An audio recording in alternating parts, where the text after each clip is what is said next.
Okay, great. Feel free to like unmute and ask questions or in the chat. I actually won't be looking at the chat, so just unmute and ask, or like open your video cameras and ask, whatever works. If everyone's ready, starting my speech in three, two, one. All right, first let's just define what cryptic art looks like. It's probably going to be like really abstract things or things that are really convoluted in nature. So for a painting, it might be some really random lines and drawings or some really strange image that you don't find like your day to day. That a normal person looking at it just won't understand exactly what it is. And perhaps someone who analyzes it deeply might. Or maybe if you're talking about movies or like sound or like music, it'll just be something really weird, like conjoined together. Like for a cryptic music, for example, it would probably be really strange sounds that you don't normally hear when you listen to like a normal song. It might be like random bangs and noises. So stuff like that. So it's safe to say we're talking about pieces of work that are not easily accessible for the average individual and that requires either lots of deep focused concentration or, for example, like a degree in something to properly analyze it.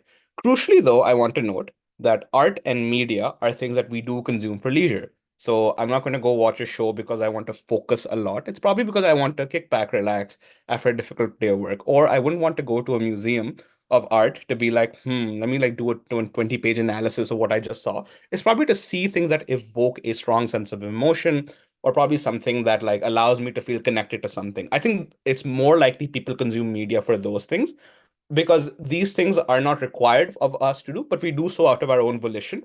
And that's likely, and when we do something of our own volition, we're more likely to expect leisure from these sorts of things. All right, that's the first piece of setup. The second piece of setup I want to give is that there's a necessarily a trade-off that exists if we don't oppose these sorts of cryptic forms of art. And I think the trade-off over here is pretty straightforward. There is limited amount of funding that can go to different pieces of artwork, whether it be funding for shows and movies, or like putting up different paintings, or like buying even supplies, or like funding people to create art. There's limited space to present art. For example, if you have a museum where you want to present art, there's only limited places that you can hang up a painting or a photo. Thirdly, there's there's limited attention span that we as individuals have. So we as humans cannot consume every piece of art ever created. There's a limit to how much we can focus on, how much we can see, because we're also constrained by time and money and location. All of this means is that if we allow cryptic art to flourish, necessarily other forms of art that are not cryptic, that are more easily accessible, that can be more easily understood, are not going to get the limelight, the funding, or the space to be presented, as opposed to a case where we oppose cryptic art, where we categorically do not allow it to happen. What does this opposition to cryptic art look like? It probably just means not funding them, alienating them, and like just not letting those sorts of arts progress forward. Why do we feel we need to oppose then these forms of cryptic art? There are two broad arguments I'm going to be presenting for that. The first argument I want to present over here is just the power that contains. So there are, I think, broadly two ways art is impactful in our daily lives. The first is obviously the leisure that it provides and the sort of comfort and familiarity or perhaps enjoyment that we get it. The second is the way that it evokes different sorts of emotions in us. So this could either be like really strong forms of emotion, for example, something that creates evocative change. Like we look at a piece of art and we feel really moved by it to a very large extent, and that wills us to perhaps do something more. Or for example, art that lets us learn something interesting about the world. For example, art about African American heritage often has lots of information that we might learn about it. Or for example, it invigorates us to be better about ourselves. Perhaps we see an art image of a really idyllic scene, and we might feel that, oh, this is something really peaceful. I want to keep attaining more peace in my life. All of this suggests that art has the power to move and shape how we feel connected with the world and perhaps present new ideas to us. I think allowing cryptic art to exist takes away space from the powerful messages that art can deliver to us or can influence our lives in positive ways. We want to oppose cryptic art because it necessarily increases the gap between how much pleasure or how much information or how much change we can derive from art that is created. And we don't want to and we feel the primary purpose of art should be that at point blank it is able to evoke some of the emotions that I just spoke to you about.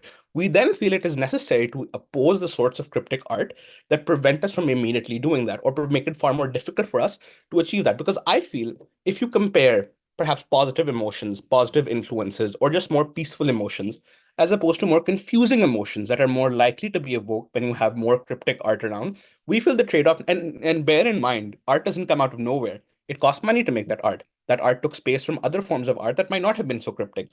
All of this necessarily means that we should prioritize art that is not cryptic in nature and allow more and more of these sorts of positive emotions to flourish as opposed to the negative ones. One quick piece of shielding I have over here is that we don't think that opposing cryptic art is going to lead to like more negative forms of art. I think very negative forms of art that are like just categorically bad in different ways. They might be racist. They might show like lots. They might show something really evil. There are many systematic reasons why those sorts of arts won't like pop up regardless. Like people in general wouldn't want to see something that's very disgusting to them, and generally things that are like particularly vicious or particularly vile. Oftentimes there are many systematic checks to prevent them happening. I doubt that's like the comparative. So we think the comparative is more often that if you oppose cryptic art, other forms of art that are not cryptic, that are more easily accessible, become more Point. available, or more positive emotions spread. Yes, I'll take your point. How do you prove that aesthetically appealing art has created positive change for people to actually be impacted and do something productive For insofar? sure. It's a comparative. Like your cryptic art might also be aesthetically pleasing. What we're saying over here that art that you can understand better has a more immediate impact on what you want. So even if you say that you can deliver messages through cryptic art, it takes far longer for people to perhaps connect the dots because by definition, it requires more deeper analysis. We think on our side of the house, if we lower the barrier for people to initially connect with art and then achieve more positive influences, that's the benefit that we want to push for, and that's why we want to oppose cryptic art. That is the comparative reason. All right, the second reason I want to give over here, the second argument broadly, is that we're probably more likely to create more artists. Think about it. How do artists come about? It's not like someone decides one day that, yes, I'm going to be an artist out of thin air. What's very likely is that artists are inspired by previous artists. And oftentimes this happens at a young age. Someone at a young age might be really moved by a piece of art or see a piece of art that changes their perspective on life. That's probably what leads them to explore different kinds of art or explore different mechanisms to recreate that sort of art. We think in a world, and this is, I think, the pathway lots of artists have, where they are inspired by something, want to pursue it more, and therefore more and more artists are created. So we feel if the opposition agrees that art does have some positive influence, any type of art, we think on our side of the house we're more likely to like sustain it. Because on our side of the house, when art is more understandable and it's less cryptic and difficult to get into, it is more likely people are going to be inspired enough and latch onto art and become artists in the future. So even if the opposition says that art is important, even on their side, we're more likely to create artists of the future. For all these reasons, propose.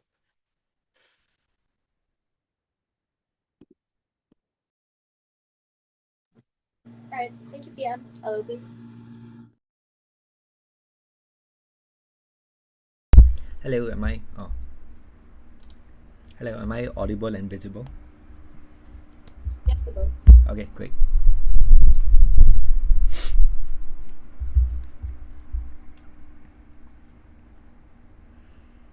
Among the many functions of art, we think one of it is to elicit strong reactions. OG is right by saying some people want to go and feel, a certain kind of way. They go to the museum, they relax, they just want to look at art. But as Seo correctly points out in the POI, most paintings already let us feel a certain type of way. That is to say, prominent artists like Edvard Munch and his abstract painting Scream make you feel kind of weird. But it doesn't mean you walk away not knowing what just happened. You walk away thinking, oh, I have an initial impression of it and I can delve deeper into it. This goes to show that the OG premise is probably not really correct. People, if you read the info style and the motion, cryptic art does not mean I don't know what it means unless someone explains it to me. It means it's open to multiple interpretations. You can reach for the simple explanation, like, oh, it's just a picture of a guy. It's just a picture of an alien. It's just a picture of an angel, right? Or you can go deeper into it and you can discuss it more. Gut check this. Movies like Inception have cults of people talking about them and analyzing the theories until today, whether at the end the guy was actually still in the dream, whether the top was wobbling or whatnot. But most people can take the simple explanation. They did the the dream heist or whatever. They successfully did it. The world is fixed and you come out fine, right? This goes to push out the OG premise that cryptic art is like not understandable to a lot of people because lots of people can just reach for the simple explanation. Also, gut check this. Most art pieces are timeless, and that's goes to show that most of the cryptic art that people don't understand, like Mona Lisa's really weird eyes that follow you around the room, her really weird smile, Last Supper, Leonardo da Vinci, or nobody knowing what the meaning of Stonehenge is, already shows you that art is timeless and certain forms of cryptic art will remain timeless. The next thing premise I want to talk about is that there probably is enough space in the art space for everyone, right? Like different groups of people like different things. I understand he says, takes up resources, whatever. But like if you really think about the demographic of people who go for art, like it's kind of like a niche industry, right? Like certain billionaires will pay like millions of dollars for painting, whereas someone like me wouldn't even pay $10 for a painting, right? There's all the things you talk about like simple interpretation, people being like wanting to reach for easy explanations. You can go to the museum for that, right? But certain people who want deeper things, who don't want the meaning of the painting or the media spoon-fed to them, that's the group of people we need to talk about in this debate. That's why we're so proud to oppose. I'm going to broadly forward one argument in this speech, why various interpretations of art is good and generally in line with the culture of art. Over here I have 3 things to say. The first claim we'll make is that deep interpretations are good for more people. 2 things to say under this. The first is that as a function of art, it acts as self-reflection and solace. People go there, they introspect and ponder life's mysteries. Sure, some people want to go to the museum and just like chill out, but a lot of people also want an escape from reality, somewhere they can go to think of deeper thoughts. And this is different from text, right? Some people are visual learners, some people like to read. This caters to a specific niche of people, right? As I said earlier, things like Mona Lisa's creepy eyes, so nobody knowing what Stonehenge means until today, often means that it has deeper meaning for lots of people. The most intuitive example, and I know this because I have like a cheap replica in my house, The Last Supper looks very simple, but it's not just a simple painting of people having a meal together. It also has many allegories to the number 3, right? Apostles are seated in groups of 3. There are 3 windows behind Jesus. Jesus looks like a triangle instead of a normal human being. There are also references to Fibonacci numbers like 1 chair or 3 chairs, like 13 apostles, 8 or not. Until today, people are still debating it, the deeper meaning behind the Last Supper. So you can be like what I said earlier, people can just look at, it's people having supper. It's the Last Supper before Jesus was crucified. Or you can also look deeper into these things and analyze these things. With, as I said, it's the niche we want to talk to. So many people can take away more things as opposed to something which just spoon-fed to you what the meaning is. So the comparative Gus needs to deal with is a simple painting which doesn't elicit, no thank you, in the chat by the way. So I didn't make that clear.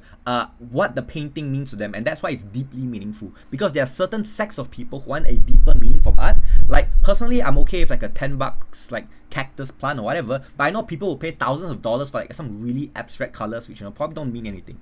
The second thing is that it's probably more palatable first, right? Art is also for fun, entertainment, and joy. So if you look at Michelangelo's painting of the creation of Adam, which is like the naked Adam like touching the god or something surrounded by angels, it also just looks like naked angels touching, but it's also an allegory because God surrounded by the angels looks like a human brain. This was a veiled attack on the Catholic Church contempt for science at the time in the Renaissance era of the 1500s. What is the impact of this? It caters to 2 different groups of people. You can be the guy who looks at the angel, or you can also look deeper into Michelangelo's disdain for the Catholic Church disregard for science. Keep in mind, this was at a time where people thought the earth was flat and not round, right? It's the same reason, right? If you got check this, people like movies like Inception, The Prestige, Tenet, Shutter Island. There are certain groups of people, sometimes myself, sometimes not, who like to often go deeper into cryptic art and explore the various meanings. Secondly, we think it's also more relevant to different groups of people and eras. So different people can find different meanings in the art piece. The problem when you pigeonhole yourself into a single artist interpretation of whatever it means, that means the people in the future are also constrained by the painter's context, right? The culture in which he grew up in, the family background he had, the people around him, his intentions, heck, even just the time period, right, where people thought the earth was flat. You constrain the meaning of art to not be timeless, but to only cater to a particular point in time. We think we allow people to move past the artist's intended meaning and allow art to remain timeless. If you gut check this, Mona Lisa is probably the most famous painting of all time. It's not anywhere near recent. I'll take CG. Right, so I don't necessarily see why The Last Supper is an ambiguous art, clearly stating that the motion info slide says that the deliberate intention was to create ambiguity rather than the art itself becoming, something very simple as The Last Supper, as you said. I kind of think it's the same thing. Like most arts which look abstract or complicated often have a simple meaning that people can grasp at. Like if you just paint a bunch of shit, like people are not gonna look at it. Right, so I don't think it destroys our case. There's often, a simple message that people can take away, like, ooh, this painting makes me feel fuzzy. Ooh, something's weird about the Mona Lisa's eyes, but I can't place my finger on it. Same thing, right? People can go deeper after that. Next thing, we also think it's like rallying cry for social movements and issues, right? We allow for more discussions about political and social reforms. Remember, the criticism of the Catholic Church for being anti-science could not be explicit, right? You can't paint like them like killing people or saying the earth is flat. You can't paint governments clamping down on minorities or anything because governments will feel like you're targeting them. So it's actually under their side where you get less funding, you get to clamp down on these sides of art which criticize the government, right? Where artists are able to veil it and hide it and allow people with deeper meaning to actually look in the future and see what they're talking about. I think that's better. The last thing I want to say is that it fosters a sense of community. Obviously, people get around art when you understand it, but the comparative is a meaning which you find, theorize on Reddit, discuss with your friends what the actual ending of Tenet was versus, just looking at it and having the meaning spoon-fed to you. We think this sense of community is stronger for all these reasons. Cryptic art, super good. Proud to oppose.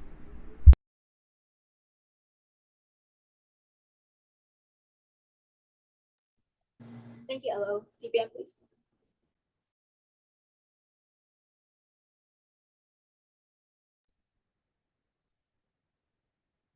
Hi, am I audible? Yep.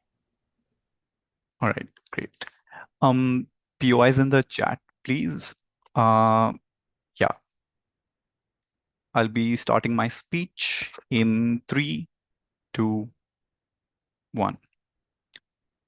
By O's definition, literally everything is cryptic art. There's no point at which they draw the line. The way that they go about defining this is saying that art is open to interpretation. Sure, absolutely everything is open to interpretation. You can feel weird by looking at a particular TV or a particular color on the wall. That's not the point. Like, the point is that during the creation process of this, you deliberately create something that doesn't necessarily have an obvious and direct meaning.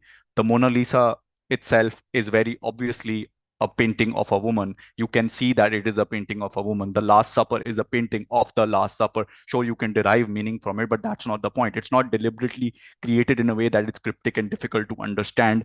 And that is where the line is. They have not really engaged with this debate. Secondly, the whole point about their whole push that OO has is that we need people to introspect and ponder, and at that point, that is the comparative they try to prove. 3 reasons why that doesn't stand and they're out of the debate. Firstly, their own analysis is that a lot of people will just reach for the simple, direct interpretation. If by your own metric, if the vast majority of people are going to reach for the simple, most accessible understanding or meaning of art, that just defeats the whole purpose of introspection and sort of pondering and changing as human beings. Because if that's the majority of people, then what change are you creating? Secondly, we think that people don't necessarily just, when art is open to interpretation, there's not a very obvious message to it. We don't think it's going to change the mindset and views of people are going to stick to preconceived biases or preconceived notions that they already have. You're going to watch the Joker, and if you're someone who's racist to believe and someone who's really problematic, those are the kind of values you'll reaffirm by watching that sort of movie, because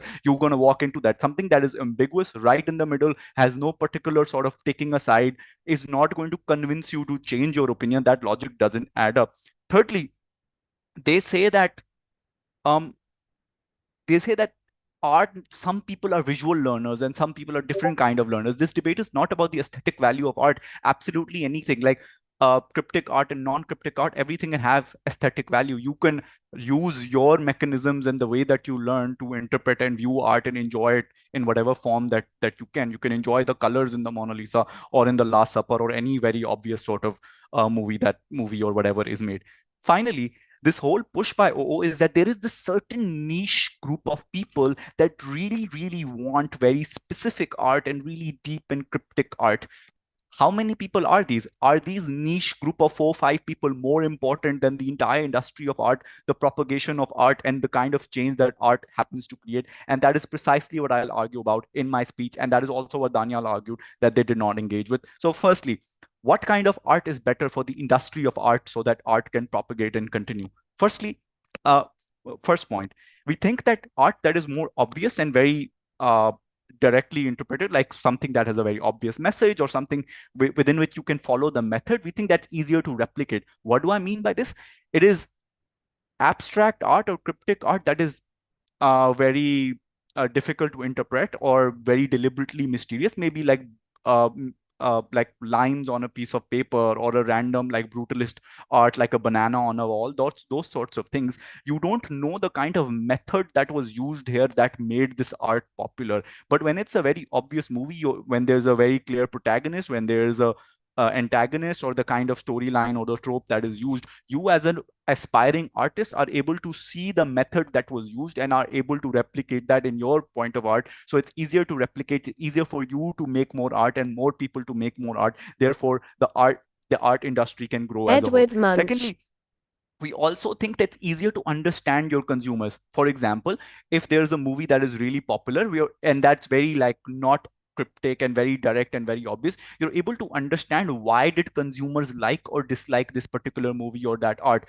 Maybe they liked it because they really liked the superhero winning or the superhero not winning. They maybe liked it because this hero is really cool or not cool. And those sorts of obvious creations of art allow you to understand what consumers like and don't like, and enable you to create art that is more mainstream, that is more popularized, has a greater consumer base, to generate more industry revenue, which can then therefore go back into art to further art itself. We think more money into the industry of art allows or enables the niche creation of these far away cryptic or abstract art itself, but we don't necessarily support the mass creation or emphasis on this kind of cryptic art. Thirdly, we also think that cryptic art or abstract art, given that it's very niche, pushes a large chunk of people away from art because they're not really able to understand why this is so sexy or this is so great. For example, the kind of sensational media that it generates, a banana on a wall being sold for millions of dollars, ridicules and makes art look like exclusive and exclusionary, makes people believe and think of ideas such as, oh, what is so cool about this? Maybe art is not for me. This kind of art is not for me. Or maybe like a lot of makes it look posh or something that doesn't connect with a lot of people. There's no incentive for the average individual to tap into the art industry. Secondly, and most importantly, what kind of art creates change, and why is this important? Firstly, we think art needs to have a message to nudge people to change their minds, to make them believe in something. But before I go on, I'll take a CO if they have a point, but actually, sure, oh, I'll take you.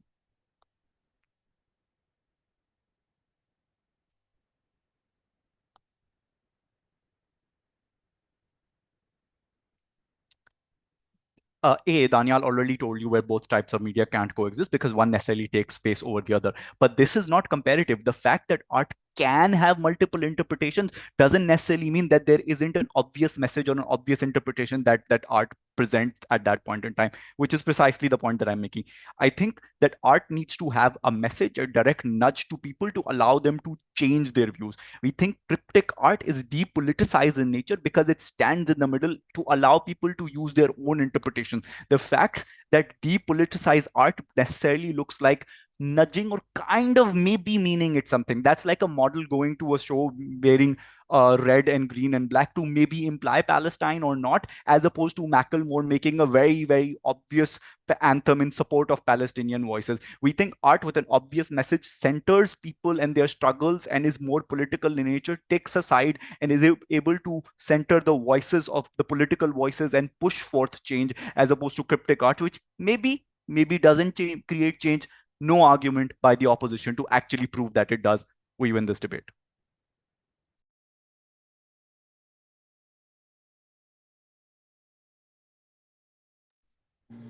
Thank you, GBM. Yellow, please.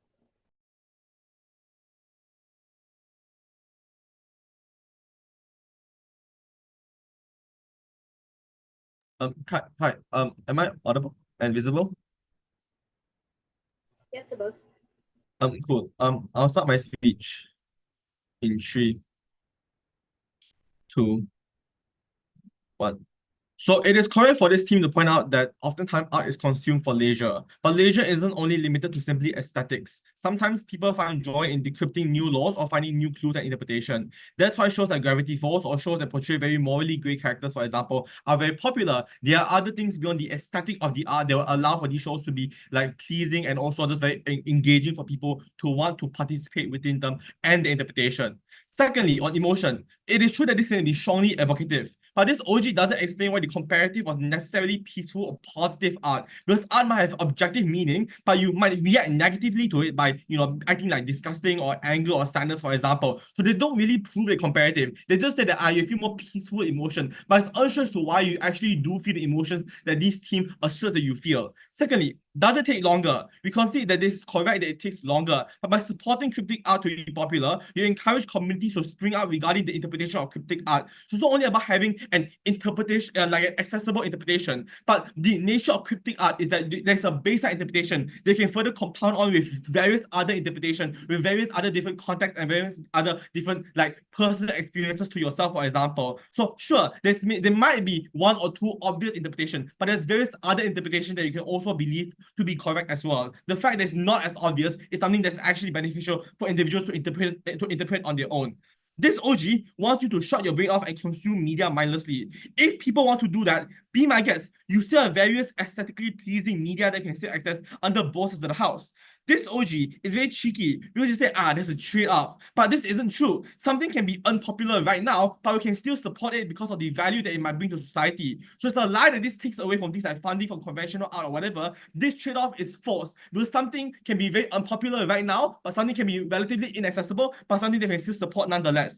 This debate is about weighing the benefits and harms of critic art, not about the broader massive implication of the art scene that this OG team wants to assert to you. Lastly, on artists, this is a lie. People become artists not because it's understandable. People become artists because they're fascinated by their art. So when you are exposed to cryptic art at a very young age, it shows that art isn't something that is superficial and surface level, but rather something that is deeper to your psychological psyche and your own personal life, which encourages you to go to the art scene. This is the way for you to be able to express your own personal experiences via cryptic art. Secondly, they say it's easier to replicate it to consumer. The issue with this analysis is that it takes down their case. The fact that it's so easy to replicate to consumers means that the art scene is oftentimes very saturated with conventional tropes and conventional forms of art. So you are less incentivized to engage with the art scene when you perceive it as being flooded as it is already. So you have little to no chance of succeeding within the conventional art scene as it is right now. This means that all the argument about encouraging new artists or about the emotion that you feel, for example, are fake, because you can still have these things nonetheless on both sides of the house. The difference here is that if you want to have deeper interpretation or deeper ideas surrounding this art, there's still something they can access on the outside of the house when you encourage community to form out, when you encourage open forums to talk about these issues as well. The first thing I'll talk about here is accessibility. Oftentimes, communities and chat forums that can discuss various interpretation of art. This is good because it's not only quite interesting for you to express your own interpretation, but you hear about other interpretation as well. So you're also able to hear about other nuances and other contexts in which you are not exposed to previously. Secondly, discussion about various interpretation usually opens the room for things like empathy about the struggles that everyday people go through. Usually, it's very hard to just articulate and express your struggles and your suffering so openly on an open forum. Cryptic art acts as a unique medium for you to talk about your struggles because you can articulate and express it via this interpretation. So whenever you talk about your suffering or talk about your struggles, for example, you can oftentimes use this art as a way of just asking yourself, why am I going through all these things? Is it worth it for me to go through all these things? What does this art really remind me of? Does it remind me of home? Does it remind me of family, for example? These are only things that you can really only assume via the personal connection that you have with that art. So maybe it is true that these are obvious interpretation that this OG teams want to say. But our unique nuance here is that not only do we have obvious interpretation, but we also have personal interpretation that's unique to our own individual circumstances that you simply cannot take away. Secondly, it's oftentimes adaptable to various circumstances and contexts. It helps not only in finding meaning behind various art, but people also just appreciate art far better because it's more proximal to their situation. So when you interpret art as in a more flexible and more adaptable way, for example, oftentimes the fact that your situation reminds you of the art, for example, is something that oftentimes brings you the emotion, brings you some sense of solace, for example, that you wouldn't have otherwise felt. The last year is that oftentimes this is good for the art scene because people now not only appreciate art and see its utility beyond just its aesthetic value, people also appreciate the deeper meaning behind art and want to participate and engage with the art scene far better on the outside of the house. So the difference here is that you only get funding when people participate in art. And we explain to you as why there's more incentive for people to want to participate in art with something that's proximal to their situation. Thirdly, oftentimes it's also the very deep introspection. The prerequisite to solace is to question things. Art becomes a unique medium for you to ask those difficult questions internally. So you're more likely to self-reflect via what you understand and come to terms with your circumstances. And the good thing about this is that this art never gets old. Various situations in your life might remind you of the art that you have seen. So it's something that's uniquely long long term. Lastly, I'll talk about agency, but before that, closing. Cool. Opening. If you are a Trump supporter whose takeaway from watching Joker is that the authority and deep state is out to get you, are you more likely to nicely sit down with a Democrat and understand the other interpretation because this is art open to interpretation? Yeah, so the difference here is that oftentimes a Trump supporter won't really change their mind. The debate here is about the extremes and of people, about people that are willing to listen and be on the fence to listen to various interpretations that you don't really get. So Trump supporters are the same. Last thing is about agency. People are usually locked up from various other forms of media that aren't geared towards them, shows that are not representative or others have a very singular, objectively correct meaning that you cannot interpret otherwise due to fears of being humiliated. Why does this art uniquely maximize the agency for their own individual lives? The first, it is oftentimes flexible to individual circumstances, so it transcends intrinsic things like religion or skin color, because these art can apply to all of these things at the very same time. Secondly, art usually tends to be quite visceral and graphic, which helps to amplify this interpretation because they're ingrained within you psychologically. Third, this is fine, even if you're barking at nothing, or even if you're barking and like the wrong tree, as long as you feel some connection to the art, that's perfectly fine on the outside of the house. So even if this is a wrong meaning, they're still good on the outside of the house, because on the outside of the house, the notion of what is correct and wrong is like question. The last year is that this also maximizes engagement with art. So not only just about the public participation of individuals within the art that encourages more funding into the art scene, but secondly, it's also just a unique entry point into the art scene. So art having value beyond just its aesthetics, for example, means that people have more time to ponder about art and actually think about the meaning and the utility that art has beyond just having their eyes. Which means that if you really want people to ponder and think deeply about art and to engage in things like galleries, for example, that are currently underfunded, the only way to actually guarantee that funding is by having more cryptic art under the art scene. For all those reasons, oppose.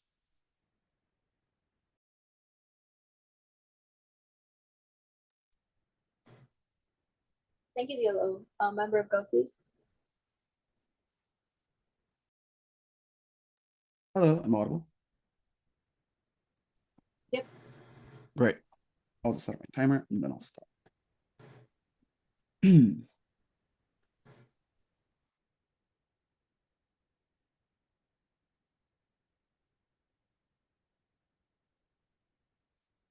Great. A couple of things. So I will be taking POIs both through chat and voice. I think I will have an easier time looking through chat. So sorry, I think I'll have a harder time looking through chat. So if you can say it verbally, I think that would be preferred. Secondly, I don't have gender pronouns, so you can call me whatever you want.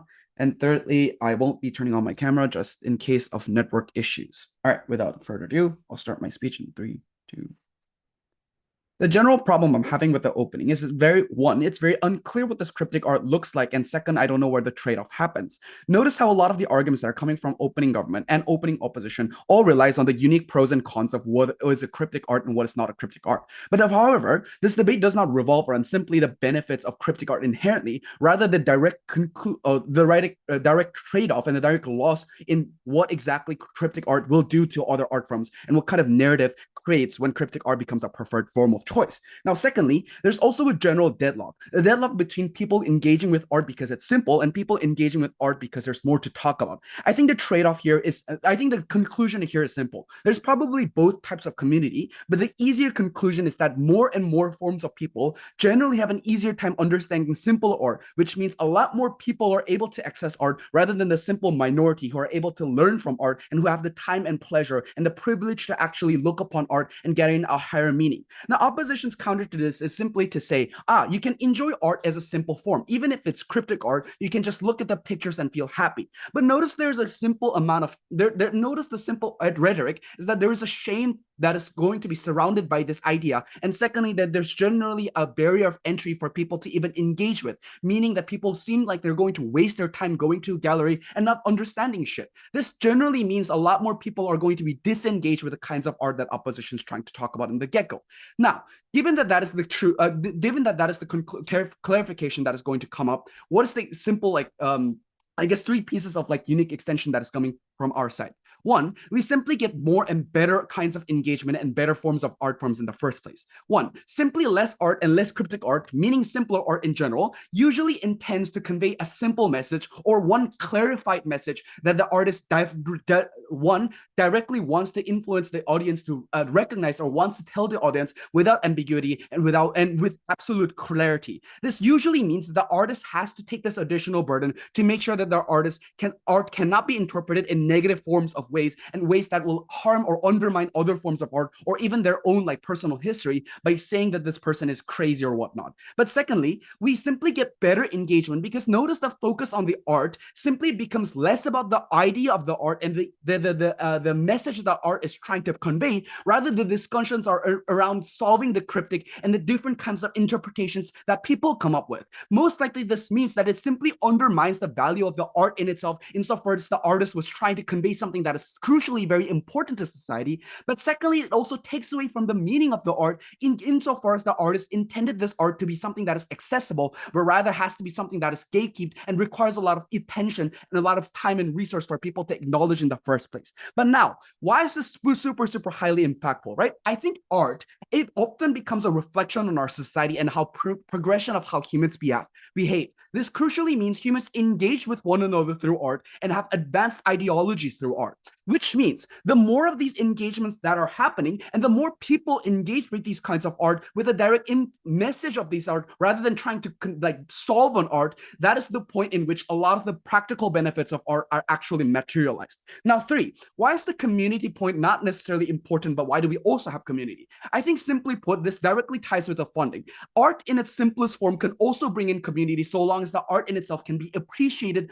by the art in itself. What does this mean? An art doesn't necessarily have to have meaning for it to be really nice to look at or for it to have an impactful emotional response to somebody. A nice looking picture film doesn't have to have a huge meaning insofar as the picture makes you like have a certain emotion or convey a certain message that is simply enough. I think this in itself will still provide communities and enough of discord for people to talk about how great a movie is or how impactful that movie was to their particular lives. Now, thirdly, why does this crucially then cryptic art negatively harm, other than the opportunity cost, negatively harm the existence of other arts? Here's crucially where our like framing and arguments matter the most. This happens because people generally do not wish to look incompetent or less intelligent than their surrounding. This generally creates a competitive social aura where you have to act like you know more, where you have to act like you understand the deeper level than the surface level that the art is intended to perceive or the art is trying to convey in the first place. This generally means that cryptic forms of art or art that is simply ambiguous or art that is generally not a surface level or seen as preferable art or seen as more greater nuanced art. This generally creates an era of elitism between all kind of society where people assume that only people who are like worthy of their time or people who are worthy of like getting into galleries are people who can create such nuanced, intricate, ambiguous art, like, you know, like what is it called, like whatever like the artist that opening tried to say. But secondly, this also directly undermines and hurts the influence of artists who are trying to convey a simpler message by undermining their impacts and undermining their success by simply calling it simplistic and simply calling it like really childish. Now, why does this particularly hurt up-and-coming artists and minority artists and people who generally cannot engage? Oftentimes, as all sides agreed, art requires a high barrier of entry to begin with. This additional burden, however, is crucially filled because of the incompetency that is required and the additional nuance and context of like understanding the history of art, understanding where this art is coming from, and trying to create a cryptic message. All of these things make it so that art becomes a lot harder to create in the first place. This ambiguity comes in 3 kinds of forms. When galleries are trying to pick arts, or when artists are, when like up-and-coming artists are trying to be shown up to the public, and when a lot of reviewers or critics or people's engagement are surrounding these arts, these are generally meaning that a lot of the elitist art that are only allowed when people have a deep, intricate knowledge are going to be profoundly shown in the first place, and galleries are going to focus on them. But secondly, this also creates an unfair burden for artists to take a much longer time to create these forms of art, making it really hard for people to rely on art for their substance because it creates that much time without a guaranteed form of money. But this secondly allows for justification for nepotism and a lot of elite forms of gatekeeping simply because it became so subjective and individualistic in the first place,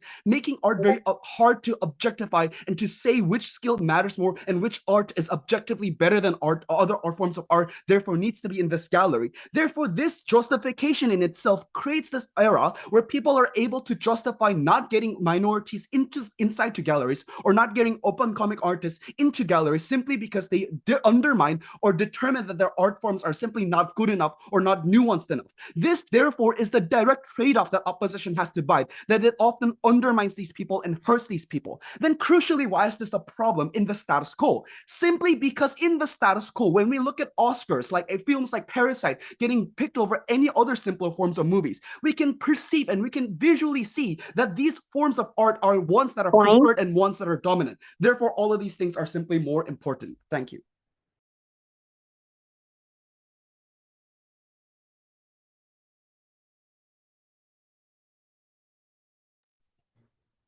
Thank you, member of Gov. Member of all, please. Yes, just give me 10 seconds to set up my time.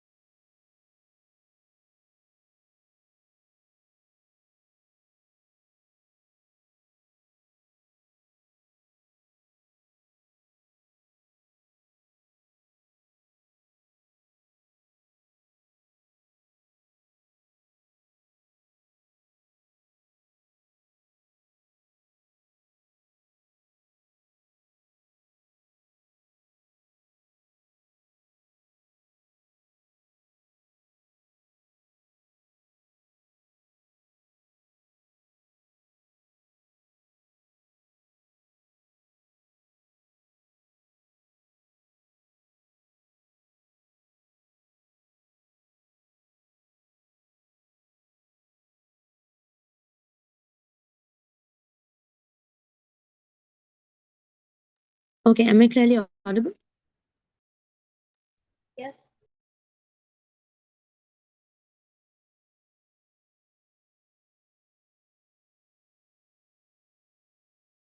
All right, I'll be starting my speech in 3, 2, 1. The major assumption on which the government's case is simply within art studios or in the artistic arena is going to ultimately take over every other form of art. Right? I don't think that they mechanize to you in any manner in opening government or even in closing government how the existence of cryptic art simply as a aggregates so much that ultimately it will take over studios and like limit the funding or limit the space for other forms of art. I think our burden over here is very simple. We simply support cryptic art existing as it's a simple form of art like other forms of art, right? It doesn't necessarily mean that cryptic art existing is going to take over the benefit of other forms of art simply being propagated or profiting, right? Why then is cryptic art second thing over here is that cryptic art is not only limited to like doubts or confusion or like this ambiguous representation or interpretation. I think it's that form of art which actually taps into a deeper meaning. This deeper meaning can look like paradoxical representations, like surrealist representations of the different contexts and things which are not easily digestible for the society or not simply acceptable for the society. Narratives like narratives surrounding challenging against like dominant norms within the society, like challenging patriarchy or capitalism, etc. Right? I think these are the things that are being challenged by such forms of art, which cannot be normally criticized in an open and expressionable manner. Right? I think in that scenario, you need such form of art which isn't like in active criticism or not very obvious for people to realize that oh this is actively narrating this sort of meaning, but rather actually taps into a deeper meaning, like the representation of a form of art which shows people like machines actually doing corporate jobs for 9 to 5, like in a 9 to 5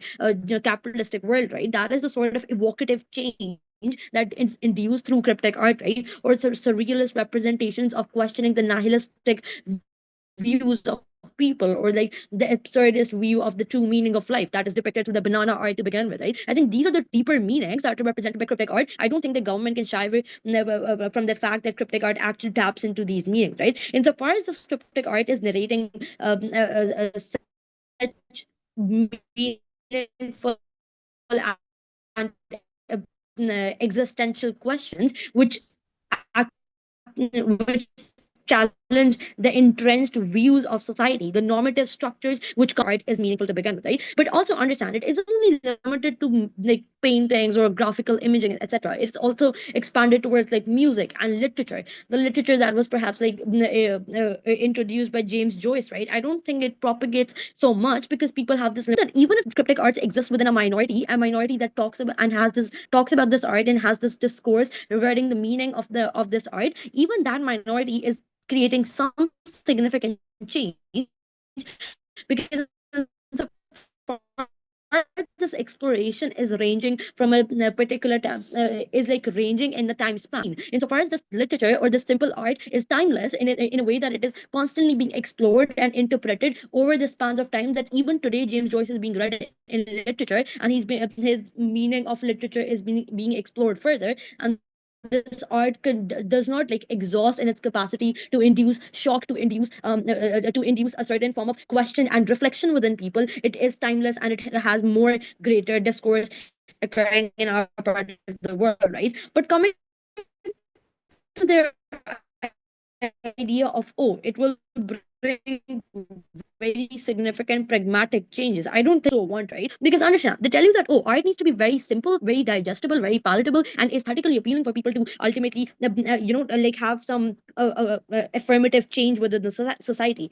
It still exists. Aesthetic art and normal pieces of art still exist. I don't see any movements occurring because of that. I don't see people going out and questioning things or actually bringing about some significant people to go out and bring some form of change or resist at their time, like within their time zones or with their spatial capacity, is when they are shocked by certain things, right? The shock and doubt and confusion is when induced within the mental capacity of an individual is what is what induces within them this idea of going out and resolving issues. People don't take action to maintain their peace, people take action to attain peace, right?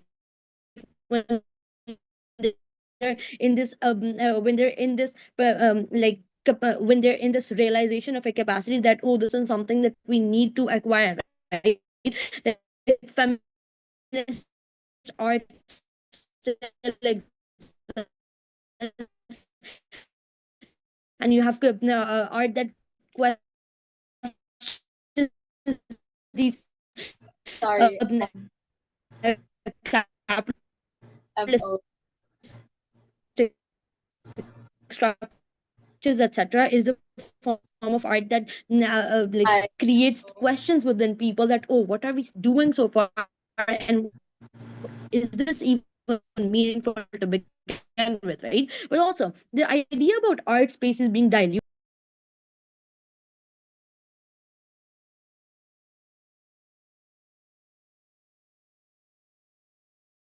Am I audible now? Hello, yes. You're audible now, but your speech got pretty choppy even before you disconnected. So the last I heard very clearly was when you were talking about shock and how the shock and like extreme emotion is what induces people to take action. And I paused your timer at around 5 minutes 11. So if you can Okay. restart. Yeah, just a sec. Was I clear so far with my case though? Like, was it audible or not? It was audible up until the point that I said. So the thing about Okay. shock, and then it got choppy after that. Yeah. All right. So I'll just set my timer back to the 5th minute. Just a sec.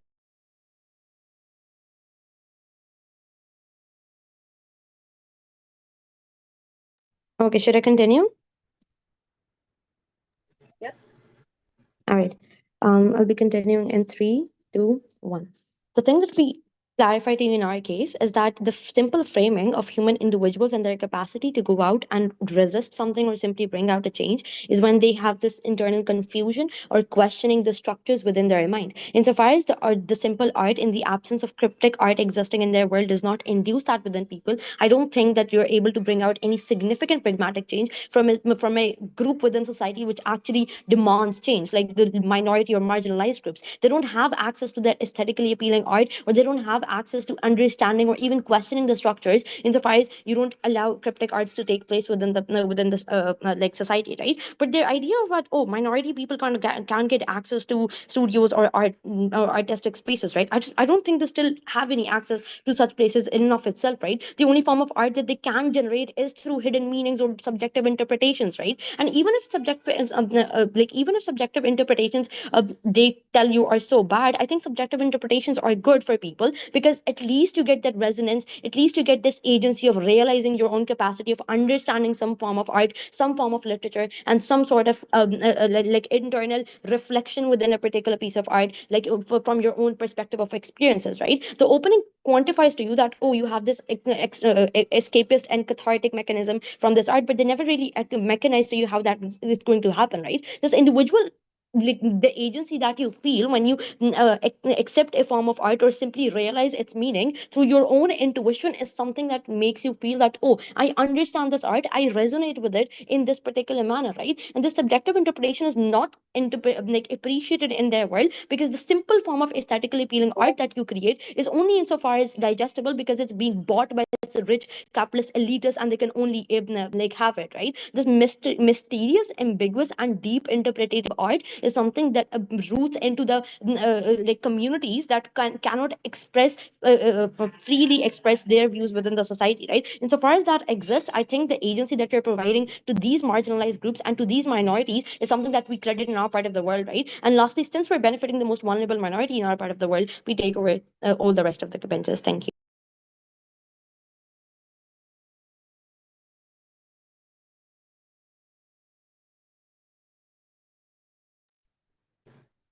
Thank you, member of government, please.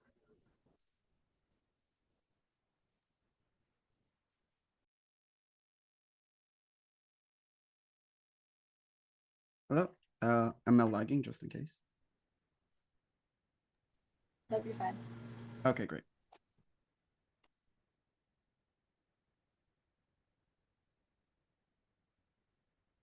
I want to quickly address CO on art form making people take action. I think this is simply wrong for two reasons. One, most of people's actions, and a lot of people's, deciding for people to get together to act on a certain thing, so does not happen from a picture, does not happen from a painting. It usually happens from impactful people. It usually happens from impactful sequences or impactful situations. Now, why, even if this is not the case and these pictures do have some kind of meaning, why is it likely better on our side? Simply because of the framing that all sides agreed on, that a lot of these ambiguous arts could be misinterpreted, could be differently interpreted, and can often lead to different conclusions. But second framing, that a lot of these art forms necessarily require you to put that much more effort, that much more time, and that much more engagement for you to truly understand, meaning that a lot of people simply cannot access them because of the lack of time for people, especially who are living to paycheck, for have the privilege to enjoy these art forms to its fullest extent. Then why is this likely better on our side? I think when art forms become much less ambiguous and pictures like extreme situations, photographs of sorrow, photographs of pain and extreme actions, and provocative art forms that are very simple, that are showing people who are in extreme situations of poverty or in extreme situations of death and circumstances, that is when people are able to perceive the simple idea that there is something wrong with their society or a certain leader is very corrupt. That is when people are able to take more action, when they can truly relate to the art form because of how provocative and how easy to understand that art form in itself is. Now, secondly, why is this mutually exclusive? That was the second burden they pushed. Other than the fact that it's opportunity cost, like the first government side mentioned, the opportunity cost severely impacted by the fact that this is a very elite form of hobby or job to begin with.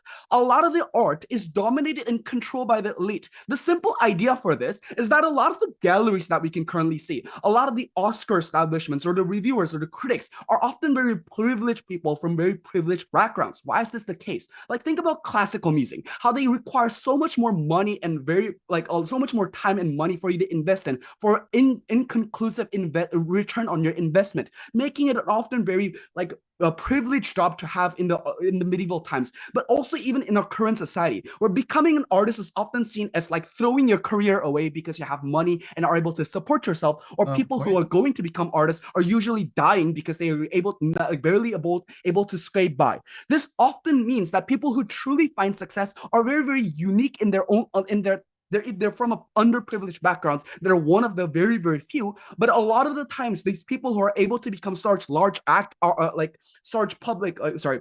big artists in the first place is because of the nepotism exists, and because of the very subjective and ambiguous metrics that galleries often use to justify their actions as to why their art forms are existent in that gallery in the first place. Now, think about the Oscars, for example. Why do the Oscars oftentimes crucial like just generally prefer a lot of these very ambiguous work and cryptic works in the first place? Because they want to perceive and send a message that these forms of art are intellectual and that these people deserve to have this higher position rather than the average Joe. They want to maintain the illusion that these people are justified in finding an ambiguous art more easily than you, because they are able to interpret things that you haven't found out. These justifications crucially leads to the kind of ideas that art forms is inherently very difficult to engage with, that art forms are very, very deeper, it has a very deeper meaning. For you to simply look at the surface level means that you are just simply less intelligent and less competent than the other person who can interpret a deeper meaning. I'll take the POI. So, cryptic art will still exist. So the privileged elite aura is symmetric. If, as OG says, this art becomes popular for the masses, it breaks down the aura of elitism and privilege to make it more accessible. OG's analysis about the broader social implication actually harms your case. No, the simple idea is this. If I'm opposing this argument, then suppose it that I can say less funding is required for cryptic art, or less preference for cryptic art is required in the first place, or is justified in the first place, meaning that these things often becomes less democratized. I don't know what the point you're trying to make here is. But secondly, why is it then better that art form in itself becomes a more democratized thing by making it a lot more simple for people to access to? Simply put, art in itself thrives, and art in itself just generally becomes better when it's a lot more people engaging and a lot more different perspective engaging and a lot more artists that are clashing with each other. Simply put, this means that a higher level of art does not come from making your art more nuanced and more cryptic and ambiguous. It happens from people being able to clash with different ideologies, interpret the other people's ideas into their own, extrapolate other people's ideas into their own, or advance a certain picture to make it their own. These things crucially only happens when these people, who are oftentimes from different backgrounds, from underprivileged or impoverished communities, are given the chance in the first place through objective standards where they can clearly see what path to take so that they can achieve a measurable success. Now, that simply means on our side, it's much clearer how these people are able to achieve this higher standard, how are they able to achieve this level where they become a successful artist and therefore are influential. But secondly, on the idea of elitism, and why specifically this is a very crucial case on opposition never engages on. The idea here is that once art becomes very individualistic, once you put the idea of what value of art has and what merit an art has simply up to the amount of interpretations, or amount of meaning it has to a certain person, or amount of nuance, it makes it so that a lot of art forms become very, very hard to objectify, very, very hard to understand which art is better than the other. This idea then translates to making art in itself severely brand named and based on people's identity rather than the art form itself. It looks like a lot of people praising or sucking the dick of this huge artist, even if he makes a shitty painting, because they assume that there's a set amount of standard for people to understand this art, and if you don't understand it, it's your fault. But there's this idea that these arts is always preferred simply because you assume, because they made this one great art that is always dominated through through art galleries, you assume that their other paintings are just as important or just as influential and has just as much thought and ideas into those art forms, giving them more benefit and more credit than you ultimately give them. Now, secondly, then why does this again hard the minority artists, or artists who are unable to climb up this ladder because of their lack of studies, right?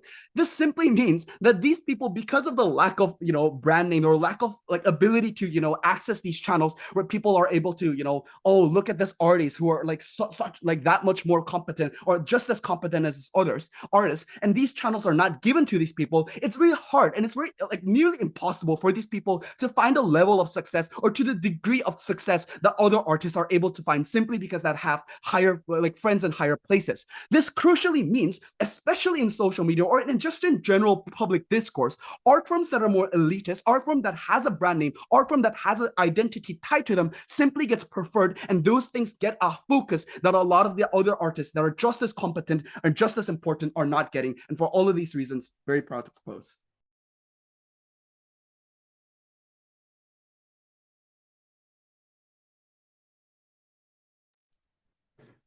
Thank you, Gilbert. Output, please.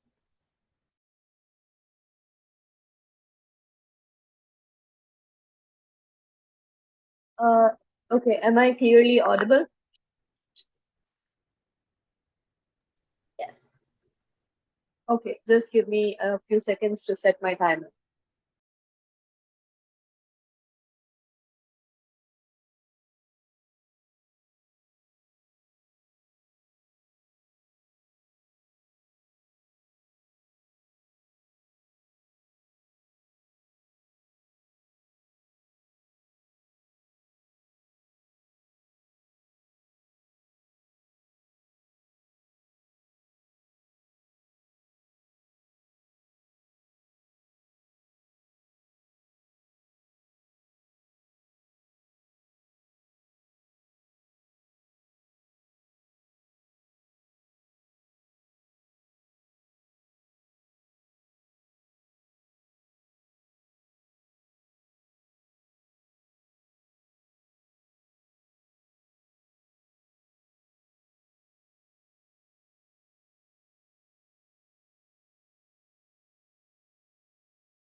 Okay, starting my speech in 3, 2, 1.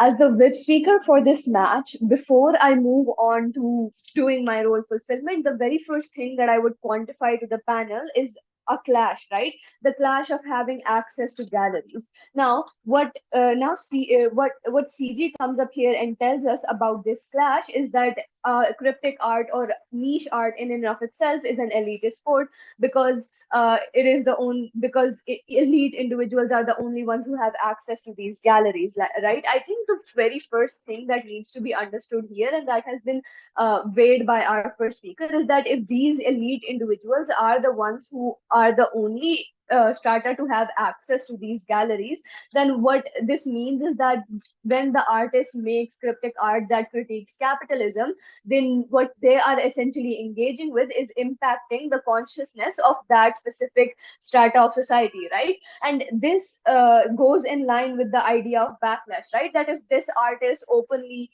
goes out there making bold graphic art about eating the rich, so on and so forth, then that's not necessarily going to impact that community in a meaningful manner. Whereas there's surrealist art that talks about the struggles that capitalism, that individuals have to go through because of capitalism, is more likely to have an impact on these people, right? Similarly, if you can understand that the viewer of this art, the buyer of this art is rich, and that these artists are the ones who, because they have an unfair burden on them, then you need to also understand that this unfair burden on them is also because of capitalism effectively putting the artist in the position of an impoverished. Effectively, the idea here is that the gallery in and of itself becomes a mechanism for the poor artist to guarantee its self sustenance, while simultaneously creating some sort of political impact on a strata of society that necessarily doesn't get impacted other than these mechanisms of intelligentsia, right? Similarly, I think that one of the biggest case contradictions in CG's case, the one of the biggest contradictions that comes from this case is that they talk about how change is a product of impactful people, right? I think the idea that needs to be understood here is that for these people to do impactful work that leads to some sort of change, they need emotions, right? And those emotions need to be channelized into politics. How are these emotions created in the first place, right? These emotions are created in people as a result of art and as a result of the written word. Similarly, onto the idea that OG presents, right? I think the very first idea that I think the thing that OG talks about is that of strong emotions, right? Again, that is preserved better on our side of the house, because on our side of the house, through this cryptic art, we are creating doubt, right? We are creating shock, we are creating paradoxes. The trade-off that they present to us about funding, we don't necessarily think it has any truth value to it, because when you observe the multiplicity of stakeholders and how niche art has niche art galleries dedicated to its presence, then effectively that effectively that point does not stand, right? Effectively that point does not stand, right? Similarly, the idea that they present to us about deeper analysis being needed, I don't think that this is relevant in the even in the status quo, because this point about deeper analysis being needed, effectively this point about deeper analysis being needed, that you're going to need to read to that you're going to need to read a 20-page long research paper in order to understand some sort of artistic piece. We don't think that's how it works in the status quo, right? If there is an art piece that is creating some sort of if there is an art piece that is cryptic in nature, then what happens is that this ends up creating discourse, right? This ends up creating discourse, and this discourse, what it does is that this bridges the binary between many audiences, right? So effectively, individuals who are part of the masses and don't necessarily engage with art are also end up being the ones to engage with this specific art piece, right? And this is where your question about what type of art is better for the industry of art itself gets tackled, right? Because the art that is better for the industry is the art that is creating more discourse, and effectively through that discourse is creating a lot more funding, right? But more importantly, on the ideas that OO presents to us, right? We don't On the idea that OO presents to us, right? We think that OO's case in and of itself has many missing links, and what OO does is that it neglects a lot of the collective impacts of art, and they necessarily spend 14 minutes talking about only the individual level impacts that art itself has, right? Whereas we tell you about how these impacts exist on both the individual level and the collective both the individual level and the collective level. On another idea through which we essentially take it over both CG and OO is about how about like the idea that we present about surrealism, right? I think it needs to very well be understood that surrealism was a movement that had cryptic art as its centermost piece, right? And that movement in and of itself uh, is what bred this necessity of art, that what it needs to do is that it needs to like unleash the creative potential of an unconscious mind, and that movement in and of itself is what defines many things that we understand as the modern principles of art, right? So uh, effectively uh, effectively what we tell you at CO about gauging emotions and engaging reactionary sentiments, and what we tell you about change and how robust phenomena is created in society through art, and how even in our worst case scenario we guarantee discourse, and this discourse perforates into media, and this discourse perforates even into dissent, right?